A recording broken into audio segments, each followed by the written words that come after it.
আসসালামু আলাইকুম রহমতুল্লাহ। আলহামদুলিল্লাহ। প্রিয় শিক্ষার্থীবৃন্দ, আশা করি তোমরা সকলেই ভালো, সুস্থ এবং নিরাপদে আছো।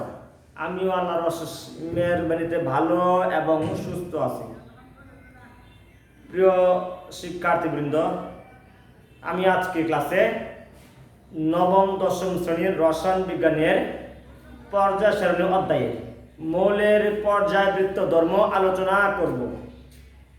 এর আগে আমি পর্যায় সারণী অধ্যায়ের মৌলের অবস্থান আলোচনা করেছিলাম। প্রিয় শিক্ষার্থীবৃন্দ, প্রথমেই আমি জানব মৌলের পর্যায়বৃত্ত ধর্ম কাকে বলে। একই পর্যায়ে এবং একই গ্রুপে মৌলগুলোর অবস্থান পরিবর্তিত হলে একে বলে কি আমার মৌলের পর্যায়বৃত্ত ধর্ম। প্রিয় শিক্ষার্থীবৃন্দ, তোমরা আমার হোয়াইটবোর্ডে খেয়াল করো এবং খাতায় লিখে নাও। 1 নাম্বার হলো দাতব্য ধর্ম, 2 নাম্বার অদাতব ধর্ম, 3 নাম্বার পরমাণুর আকার,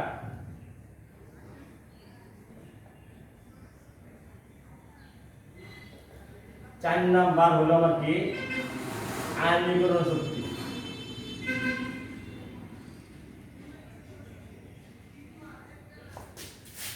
5 নাম্বার আমার কি হলো ইলেকট্রন আসক্তি,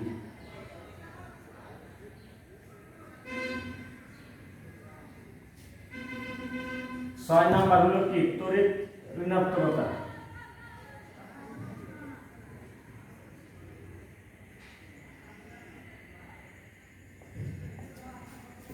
প্রিয় শিক্ষার্থীবৃন্দ, তাহলে আমি কি বলতে পারি? দাতব্য ধর্ম, অদাতব ধর্ম, পরমাণু আকার, আয়নীকরণ শক্তি, ইলেকট্রন আসক্তি এবং তড়িৎ ঋণাত্মকতা, এদেরকে একত্রে বলে কি মৌলের পর্যায়বৃত্ত ধর্ম। ক্লিয়ার? প্রিয় শিক্ষার্থীবৃন্দ, প্রথমে আমি জানবো দাতব্য এবং অদাতব ধর্ম একই পর্যায়ে এবং একই গ্রুপে কিভাবে কি হয় পরিবর্তিত হয়। তোমরা খেয়াল করো, দাতব্য ধর্ম এবং অদাতব ধর্ম এটা নির্ভর করে আয়নীকরণ বিভবের উপর। একই পর্যায়ে মৌলগুলো যখন বাম থেকে ডানে যায়, প্রোটন সংখ্যা বৃদ্ধির সাথে সাথে আমার আয়নীকরণ বিভব বৃদ্ধি পায়। এই জন্য দাতব্য ধর্ম হ্রাস পায় এবং অদাতব ধর্ম কি বৃদ্ধি পায়। আর একই গ্রুপে মৌলগুলো যখন উপর থেকে নিচে যায়, প্রোটন সংখ্যা বাড়লে আমার দাতব্য ধর্ম কি বৃদ্ধি পায় এবং অদাতব ধর্ম কি হ্রাস পায়।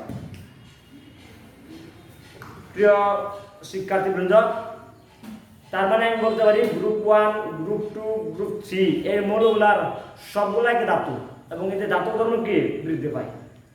আর যে কোনো পর্যায়ে বাম থেকে ডানে গেলে আমার কি হয়? আমার কি হবে? অদাতব ধর্ম কি বৃদ্ধি পাবে, দাতব্য ধর্ম কি হ্রাস পাবে। প্রিয় শিক্ষার্থীবৃন্দ, এরপরে আমরা দেব পরমাণুর আকার। আমি বলি, তোমরা লিখে নাও। পরমাণুর আকার একটি পর্যায়বৃত্ত ধর্ম। পর্যায় সারণীতে যে কোনো পর্যায়ে মৌলগুলা যখন বাম থেকে ডানে যাবে তখন প্রোটন সংখ্যা বাড়বে। প্রোটন সংখ্যা বাড়লে ইলেকট্রনের স্তর বাড়বে না, ইলেকট্রন সংখ্যা বাড়বে। অপরদিকে কি ঘটনা ঘটবে? মৌলগুলা যদি উপর থেকে নিচে যায় একই গ্রুপে, তাহলে প্রোটন সংখ্যা বাড়লে আমার কি হয়? শক্তি স্তর বাড়বে। এই জন্য একই গ্রুপে আমার কি হয়? পরমাণু আকার বৃদ্ধি পায় আর একই পর্যায়ে কি পায়? হ্রাস পায়। যেমন তোমরা খেয়াল করো, গ্রুপ 1 এর মৌল আমরা লিখি lithium, sodium, potassium, rubidium, caesium, আর কি আছে আমার ফ্রান্সিয়াম। এবার এগুলোর ক্ষেত্রে খেয়াল করি, লিথিয়ামের প্রোটন সংখ্যা 3, সোডিয়াম 11, potassium 19, রুবিডিয়াম 37, সিজিয়াম 55। আচ্ছা, এখন দেখো, এখন একই গ্রুপে যদি হয় তাহলে ডায়াগ্রাম চিত্র দেখি আমরা। এটা নিউক্লিয়াস, এখানে ইলেকট্রন থাকবে কয়টা? প্রথম সূত্রে দুইটা, এই পরের থাকবে কয়টা? আছে কয়টা? একটা। আর এভাবে যদি আমি দেখি, এটা নিউক্লিয়াস, তাহলে এটা করে লিখবে দুইটা, পরেরটা কয়টা? দুইটা, চারটা, ছয়টা, আটটা, আর পরে করে একটা। তাহলে দেখা যায় প্রকৃত অর্থে যে একই গ্রুপে যদি আমার মৌলগুলো উপর থেকে নিচে যায়, তাহলে প্রোটন সংখ্যা বাড়লে শক্তি স্তর বাড়বে, আকার কি হয়? বৃদ্ধি হবে। আর একই পর্যায়ে কি হবে? একই পর্যায়ে যদি দেওয়া হয় তাহলে আমার কি ঘটনা ঘটবে? প্রকৃত অর্থে প্রোটন সংখ্যা বাড়লে শক্তি স্তর বাড়বে না, ইলেকট্রন সংখ্যা বাড়বে। যেমন তৃতীয় পর্যায়ে মৌল আমরা যাই, যেমন সোডিয়াম,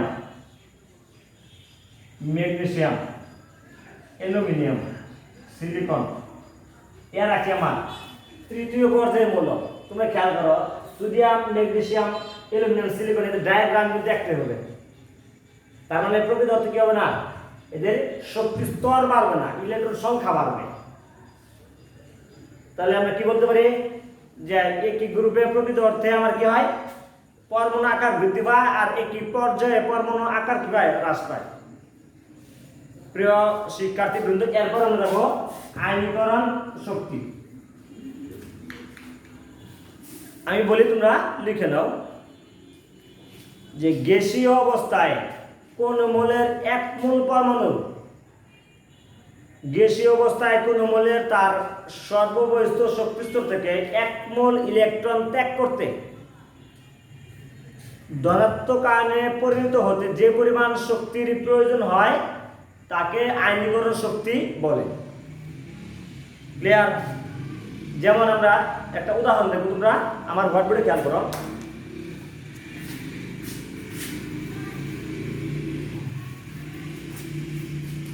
যেমন আয়নীকরণ শক্তির ক্ষেত্রে সোডিয়াম,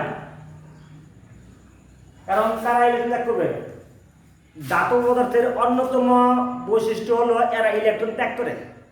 তার মানে কি? ইলেকট্রন ত্যাগ একটা ধাতব মৌলের অন্যতম বৈশিষ্ট্য। তাহলে সোডিয়াম ইলেকট্রন ত্যাগ করে কোথায় যায়? Sodium ion. তাহলে এই ক্ষেত্রে তার শক্তি পরিমাণ কত হয়? 496 এত কিলো জুল পার মোল। তাহলে এদিকে আমার এই ক্ষেত্রে কি করতে হবে? আয়নিক শক্তি হবে। এখন একই গ্রুপে এবং একই পর্যায়ে আয়নিক শক্তি কি হয়? পরিবর্তিত হয়। তোমরা লিখে নাও। প্রথমে আমরা একই গ্রুপে, একই গ্রুপ মানে মৌলগুলা কোথায় যাবে? উপর থেকে নিচে। একই গ্রুপে মৌলগুলা যখন উপর থেকে নিচে যায় তখন প্রোটন সংখ্যা বাড়ার সাথে সাথে শক্তি স্তর বাড়ে। আর এই ক্ষেত্রে শক্তি স্তর বাড়লে নিউক্লিয়াসের সাথে কি হয়? ইলেকট্রনের দূরত্ব বাড়তে থাকে।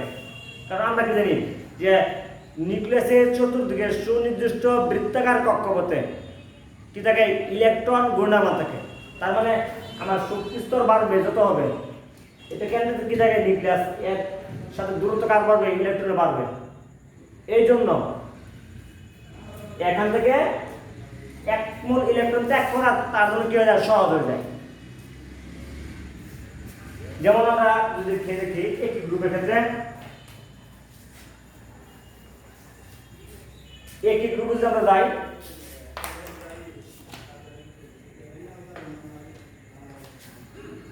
যেমন গ্রুপ 1 মানে খাদ্য ক্ষেত্রে লিথিয়ামের কি হয়? Lithium, sodium, potassium, rubidium, caesium. যদি আমরা দেখি লিথিয়ামের আমার হয় আয়রন শক্তি কত হয়?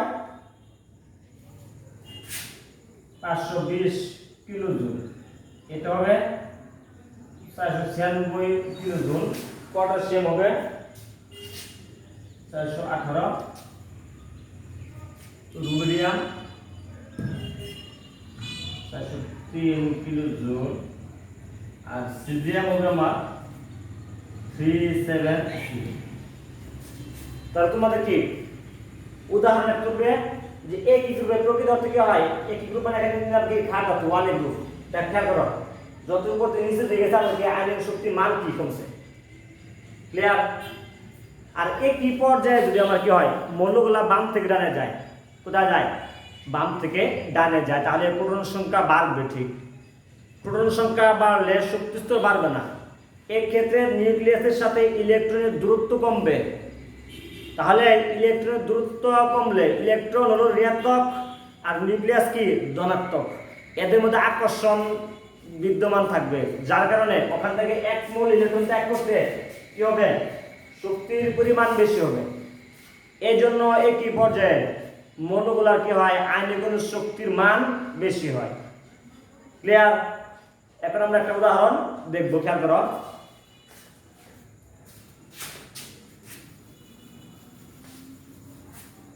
তাহলে একই পর্যায়ে আমরা যদি পর্দাটা দেই,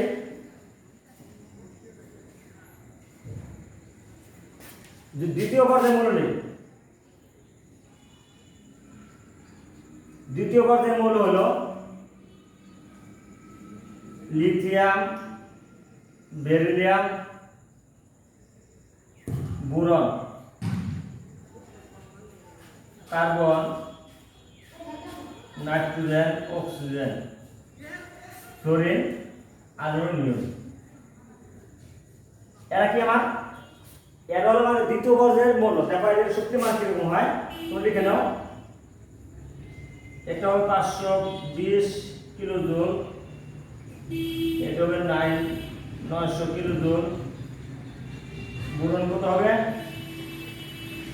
800 কিলো জুল। এটা হবে 1086। নাইট্রোজেন হবে 1403।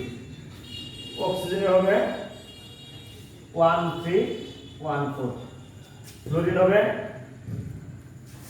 1680।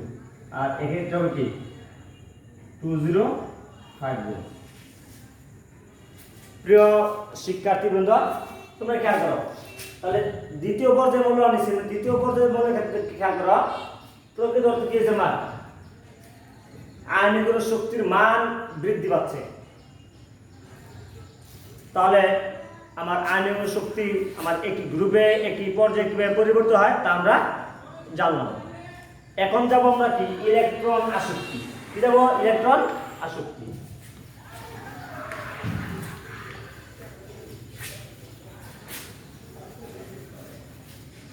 খেয়াল করো, ইলেকট্রন আসক্তি আমি বলি তোমরা লিখে নাও। ইলেকট্রন আসক্তি মানে ইলেকট্রনের দিকে তার চাহিদা অসীম দূরত্ব থেকে কোন মৌলের সর্ববহিষ্ঠ শক্তিস্তর থেকে এক মোল ইলেকট্রন গ্রহণ করতে যে পরিমাণ শক্তির প্রয়োজন হয় তাকে বলে আমার ইলেকট্রন আসক্তি। যেমন আমরা একটা উদাহরণ দেখব, তোমরা আমরা বোর্ডে খেয়াল করো এবং খাতায় তুলে নেব। যেমন আর ইলেকট্রন আসক্তি কাদের থাকবে মনে রাখতে হবে যারা অধাতব মৌল। অধাতব মৌলের ক্ষেত্রে ইলেকট্রন আসক্তির মান কি হবে? বেশি হবে, কারণ তাদের চাহিদা কি ইলেকট্রন। তাহলে এক্ষেত্রে 3 প্লাস একটা ইলেকট্রন কিসে কি গ্রহণ করে, তাহলে গ্রহণ করলে কোথায় Cl মাইনাস হবে। তাহলে এই ক্ষেত্রে ডেল্টা এস এর মান কত হবে? এই ক্ষেত্রে ডেল্টা এস এর মান মাইনাস 348 এত কিলো জুল। তাহলে ইলেকট্রন আসক্তি কি হলো আমার উদাহরণ দেখলাম। এখন একই গ্রুপে এবং একই পর্যায়ে ইলেকট্রন আসক্তি কিভাবে পরিবর্তিত হয় তা আমরা জানবো। একই গ্রুপে খেয়াল করো, একই গ্রুপে মৌলগুলা যখন উপর থেকে নিচে যায় তখন প্রোটন সংখ্যা বাড়লে শক্তি স্তর বাড়ে না। অর্থাৎ ইলেকট্রন সংখ্যা বাড়ে, তাহলে ইলেকট্রনের সংখ্যার সাথে ইলেকট্রনের সাথে আমার কি হয়, নিউক্লিয়াসের দূরত্ব কি, তারা কি লাগালাগি থাকে, কাছাকাছি থাকে, এই জন্য তাদের মধ্যে কি বিদ্যমান থাকে। আমি আবার বলতেছি একই গ্রুপের কথা বলবো আমি, খেয়াল করো। একই গ্রুপে যখন মৌলগুলা উপর থেকে নিচে যায়, দ্যাট মিনস উপর থেকে নিচে গেলে প্রোটন সংখ্যা বাড়বে, আর প্রোটন সংখ্যা বাড়লে আমার শক্তি স্তর বাড়বে, আর শক্তি স্তর বাড়লে নিউক্লিয়াসের সাথে কি হয়, আমার ইলেকট্রনের দূরত্ব বাড়বে। আর এই ক্ষেত্রে আমার কি হয়, সোজা কথা, 1 মোল ইলেকট্রন গ্রহণ করতে কি হয়, শক্তির পরিমাণ অপেক্ষাকৃত কি কম হবে। এই জন্য এই গ্রুপে কি হয়, আমার ইলেকট্রন আসক্তির মান কমে যায়। তোমরা আমার ঘরগুলি খেয়াল করো আর খাতায় তুলে নাও।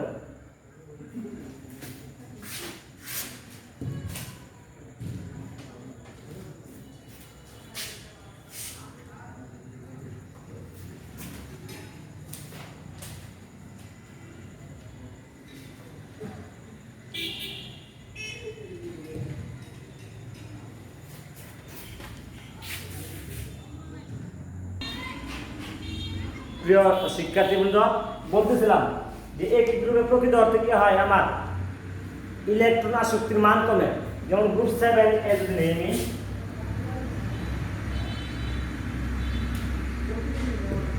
গ্রুপ 7 এটা মানে কি হ্যালোজেন গ্রুপ, হ্যালোজেন মূল। এক্ষেত্রে ক্রমটা কি হবে, ক্লোরিন। ক্রমটা আমি লিখতে পারি ক্লোরিন, ক্লোরিন, ব্রোমিন, আয়োডিন। এটা কি আমার এক গ্রুপে আমার কি হয়, ইলেকট্রন আসক্তি মান এরকম হয়। এখন দেখো আমরা কি পাওয়া যায়,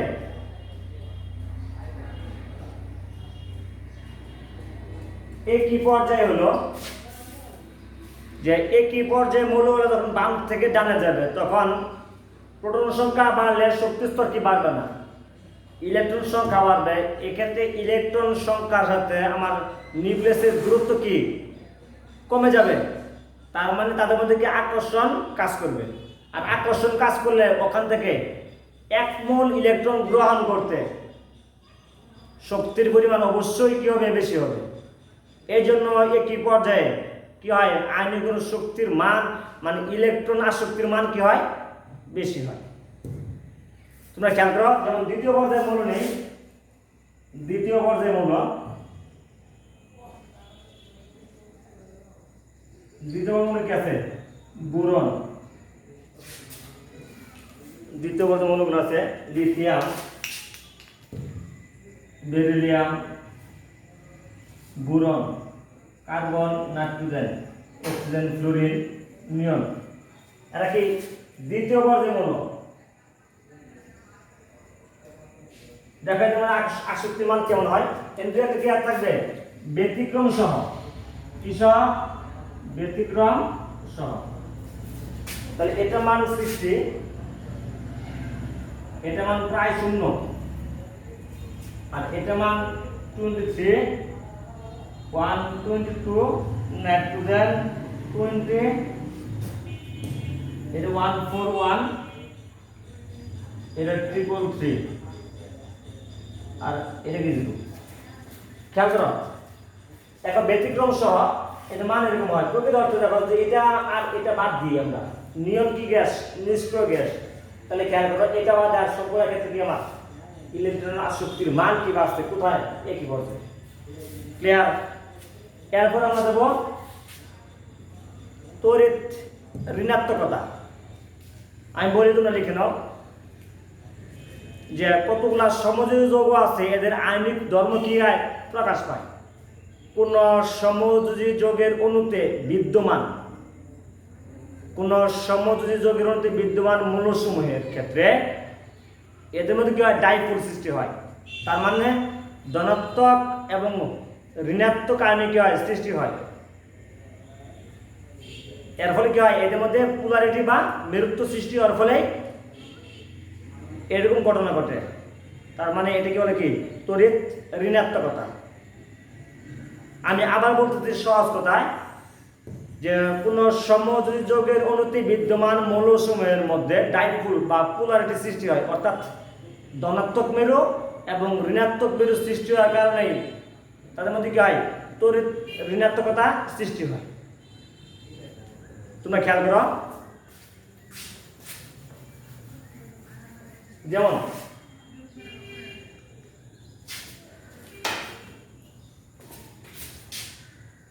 H bonds ক্লোরিন মানে হাইড্রোক্লোরিক অ্যাসিড, তাহলে এখানে কি হবে, এখানে ক্লোরিনটা কি হবে, সে হবে ঋণাত্মক মানে ডেল্টা মাইনাস আর কি ডেল্টা প্লাস, তার মানে এটা কি বলে কি, এটা তড়িৎ ঋণাত্মকতার উদাহরণ। ক্লিয়ার? প্রিয় শিক্ষার্থীবৃন্দ, তার মানে এই তড়িৎ ঋণাত্মকতা ব্যাখ্যা ঠিক আয়নীকরণ শক্তি এবং ইলেকট্রন শক্তির অনুরূপ। তার মানে একই গ্রুপে আমার কি হবে, পরমাণুর প্রোটন সংখ্যা বাড়ার সাথে কি হবে, তড়িৎ ঋণাত্মকতা কি হ্রাস পাবে। আর একই পর্যায়ে কি হবে, আমার একই পর্যায়ে তড়িৎ ঋণাত্মকতা বৃদ্ধি হবে।